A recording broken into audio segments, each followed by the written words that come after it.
Oke, shalom.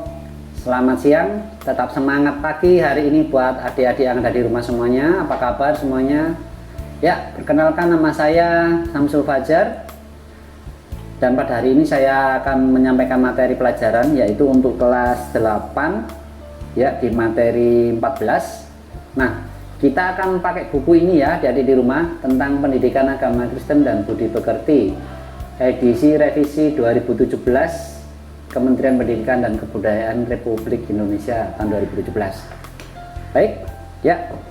Sebelum kita masuk ke materi, kita terlebih dahulu akan berdoa dulu ya. Tuhan Allah Bapa kami yang bertata di dalam kerajaan surga, Allah yang kami sembah dalam Tuhan Yesus. Terima kasih Tuhan untuk hari ini kami anak-anak-Mu akan memulai pelajaran hari ini. Kiranya Tuhan memberikan kekuatan, semangat yang baru buat kami untuk bisa menerima pelajaran yang baik.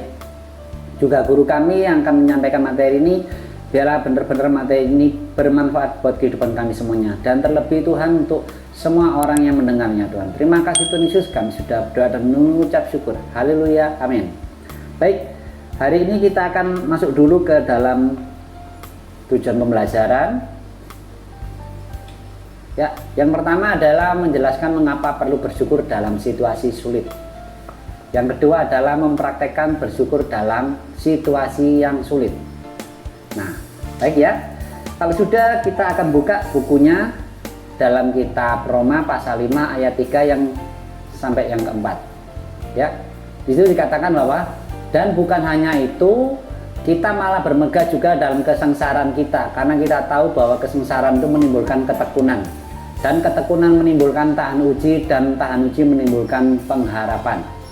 Lanjut ya, di kitab Efesus pasal 5 ayat 18 sampai 21 dikatakan di sana, dan janganlah kamu mabuk oleh anggur, karena anggur menimbulkan hawa nafsu, tetapi hendaklah kamu penuh Roh Kudus, berkata-katalah seorang kepada yang lain dalam mazmur, kidung, pujian-pujian, dan nyanyian rohani, bernyanyi dan bersoraklah bagi Tuhan dengan segenap hati.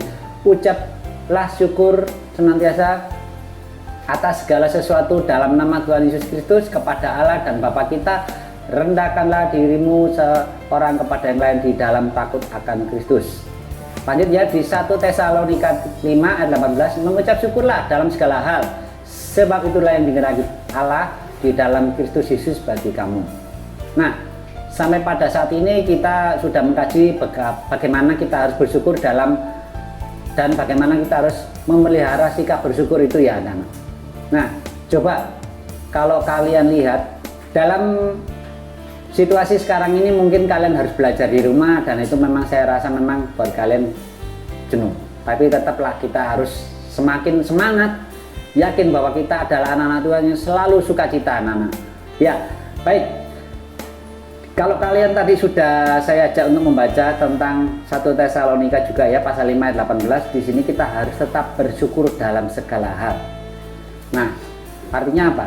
Situasi yang bersyukur ini membuat kita tetap berpacu, apapun yang ada di depan kita, kita tetap semangat. Sekalipun itu nggak nyaman ya jadi. Baik. Nah, mari kita lihat di bagian B ini, kita geser ya.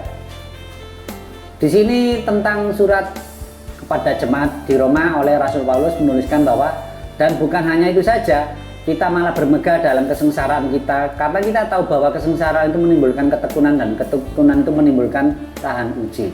Ya, jadi kalau kita ini sudah terbiasa dengan situasi yang sulit, kita tidak kaget ketika kita diperhadapkan situasi yang baik nyaman ataupun tidak nyaman, itu akan membuat kita sudah terbiasa. Namun kalau seseorang tidak pernah diuji, tidak pernah dilatih, dia ketika menghadapi situasi yang tidak nyaman, dia akan jatuh dan dia akan mengalami yang namanya sebuah kegagalan.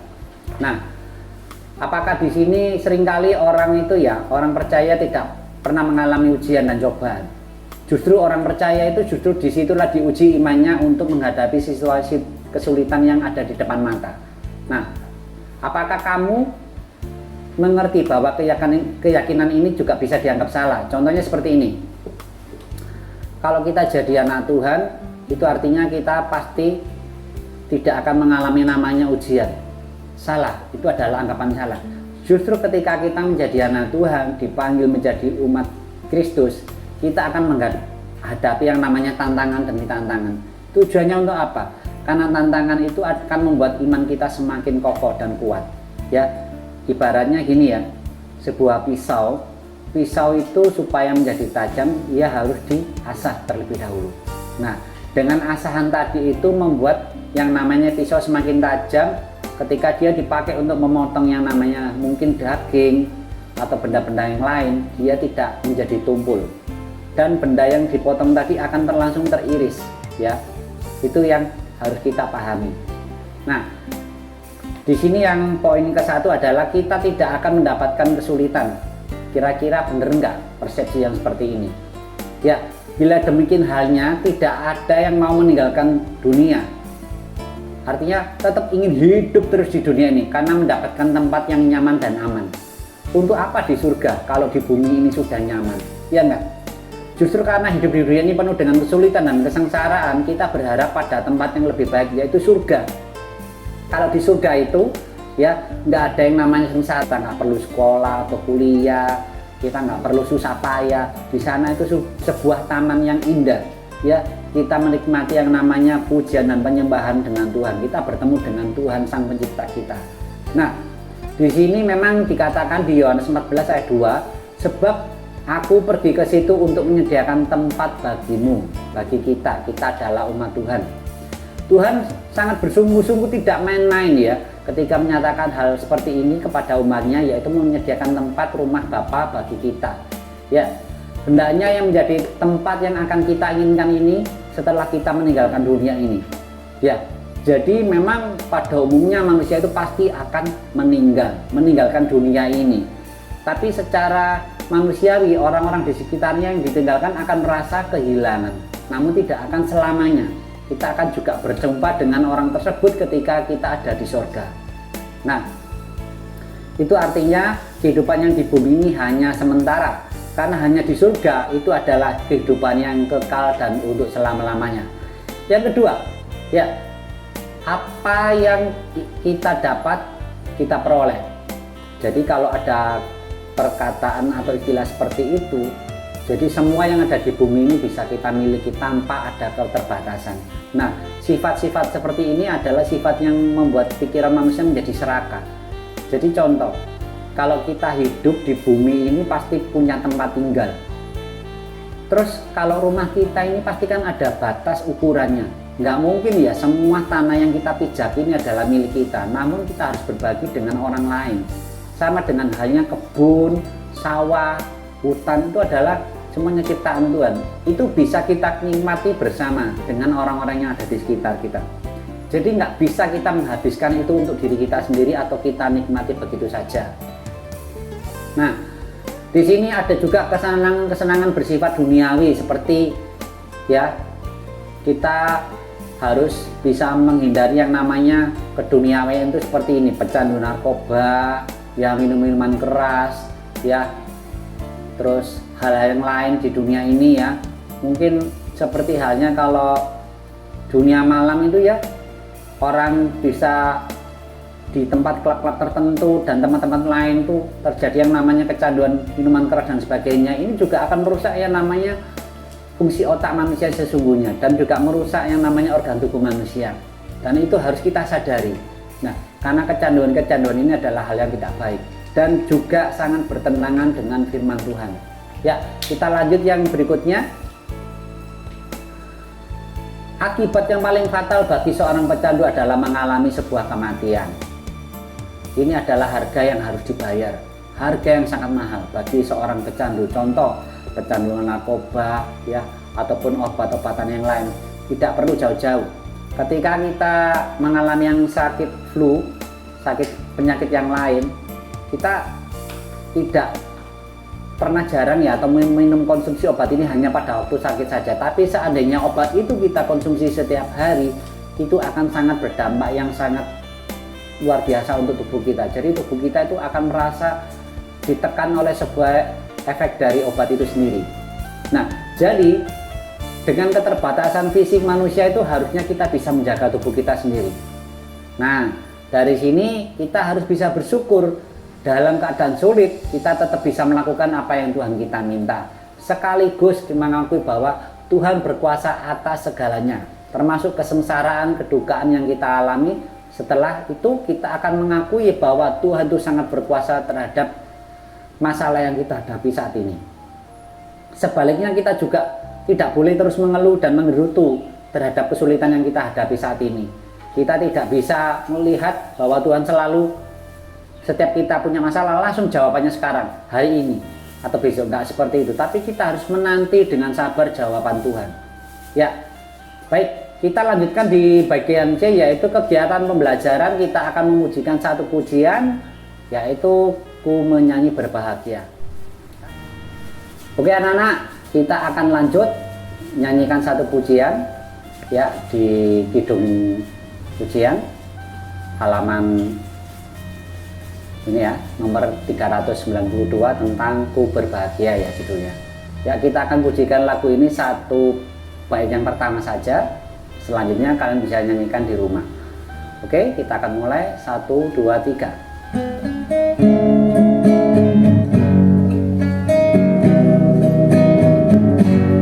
Ku berbahagia, yakin teguh, Yesus abadi kepunyaanku.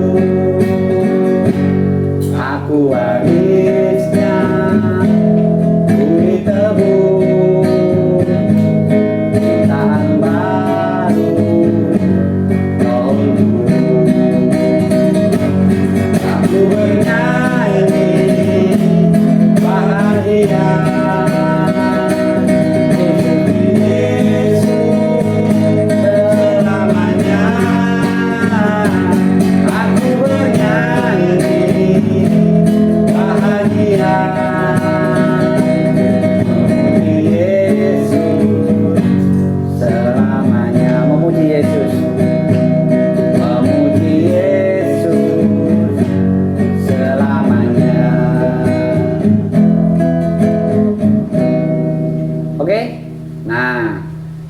ini adalah satu pujian yang sudah kita nyanyikan bersama.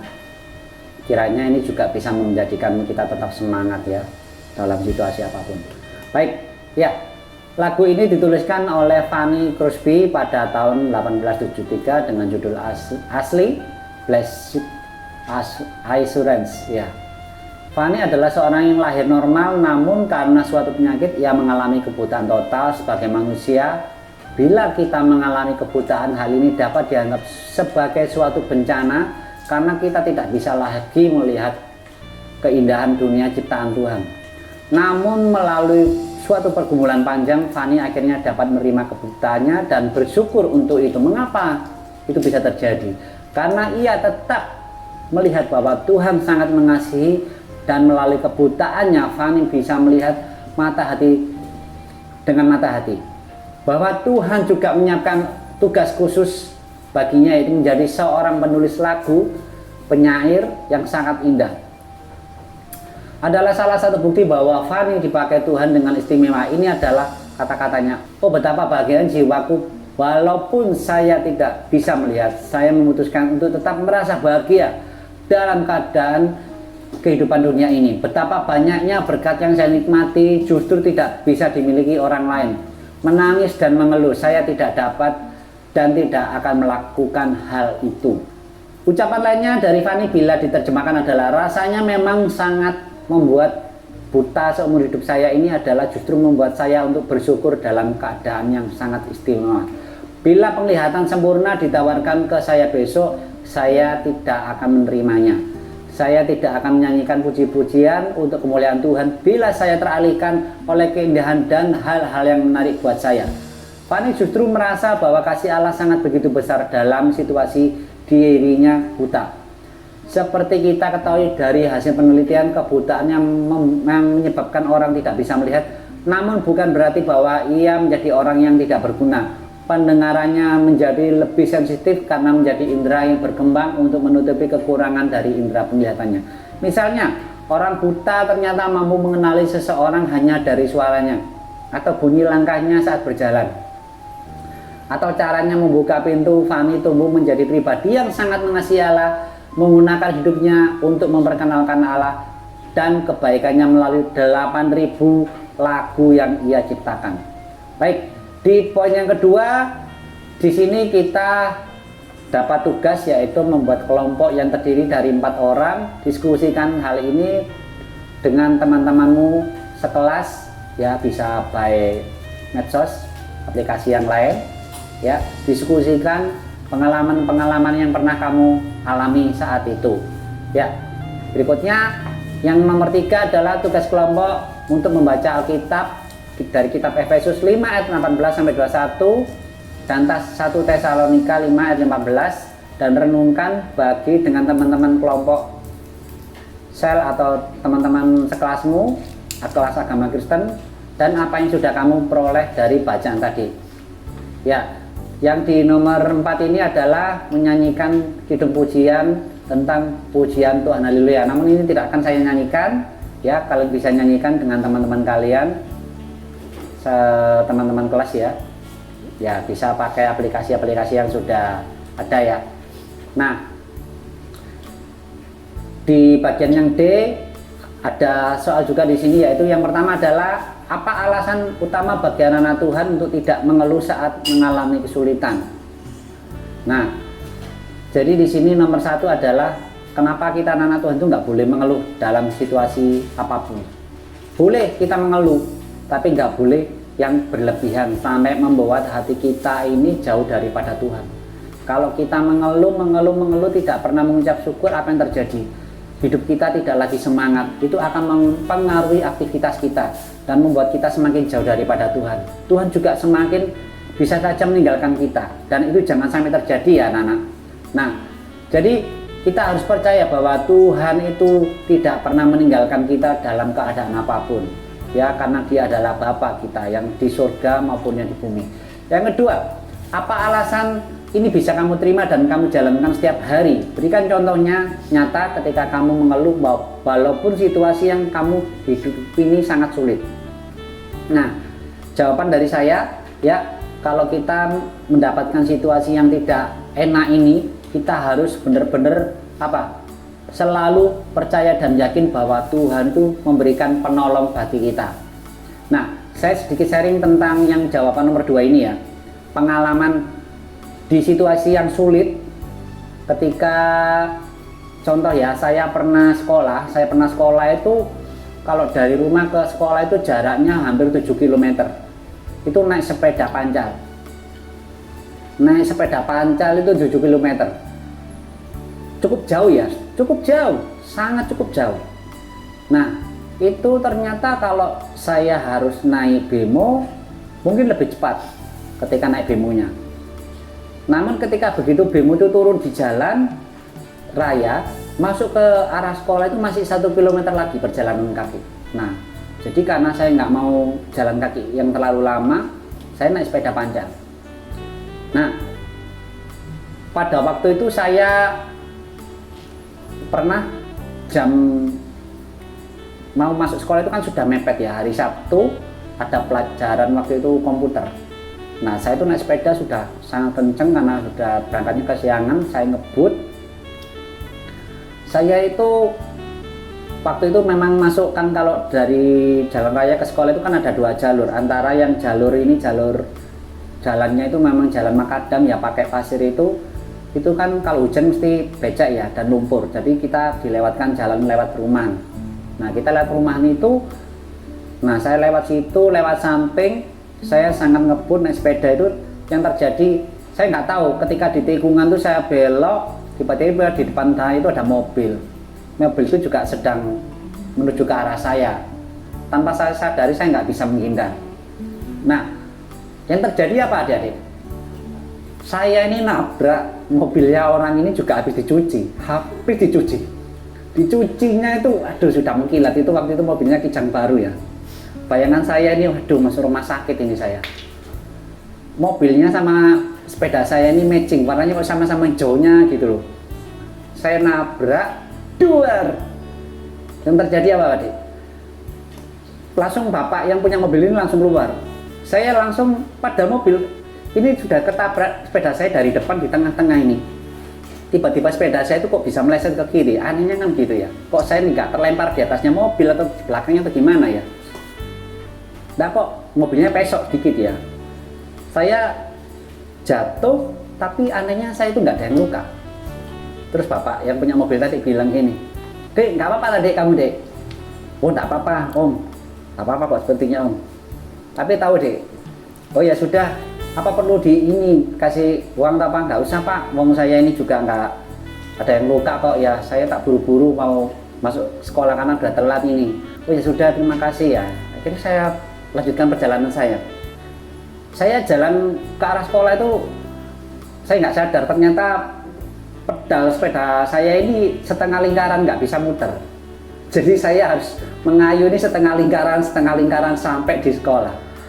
Ya setengahnya itu gimana ya, ini sudah telat, ini sepedanya nggak bisa lari kenceng, kita hanya mengayu itu setengah lingkaran, ya otomatis kan karena bengkok tadi ya, jadi saya nggak tahu, tapi ya saya tetap harus mengucap syukur. Baik itu sampai di sekolah itu ya guru komputer saya itu sudah ada di depan kelas ya, saya sudah bilang, "Pak maaf saya terlambat karena tadi sempat nabrak mobilnya orang." "Oh ya sudah masuk." Nah dari situ saya merenungkan selama di pelajaran kelas itu. Ya meskipun sepeda saya itu pedalnya itu tadi bengkok ya, sehingga saya nggak bisa mengayuh satu lingkaran itu, akhirnya kan kita jadi lama ya. Tapi Tuhan masih memberikan perlindungan kepada saya. Coba kalau saya tadi mungkin sepeda saya nggak apa-apa, tapi saya yang masuk rumah sakit bagaimana ya dengan luka-luka yang lain. Nah itu akan biayanya akan lebih mahal daripada yang saya perkirakan gitu. Dan itu juga akan menyulitkan bapak yang tadi yang sempat saya tabrak, kan kasihan juga mobilnya sudah penyok depannya. Nah itu dari hal ini gambarannya adalah kita harus tetap mengucap syukur dalam keadaan apapun. Mungkin memang nggak enak, tapi ya itulah kita diajarkan Tuhan untuk selalu bersyukur dalam keadaan apapun. Ya lanjut, berikutnya di nomor yang 3 ini adalah kita dapat pertanyaan, yaitu coba kalian silakan bertanya kepada temanmu yang ada di lingkungan sekolah. Ya teman-teman, berarti ini berbicara teman kelas ya, teman kelas, kakak kelas atau adik kelas. Kalian bisa sharing, apakah kira-kira mereka pernah menghadapi kesulitan nggak ketika mereka selama di sekolah ataupun di rumah ya. Itu pengalaman-pengalaman mereka waktu sekolah, boleh ya. Dari usaha itu apakah berhasil?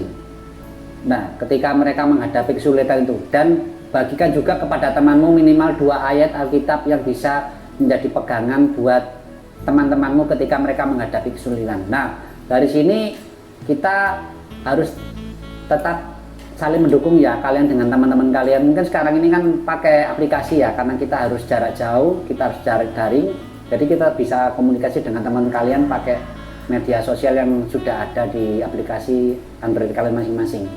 Nah jadi tujuannya adalah untuk saling menguatkan.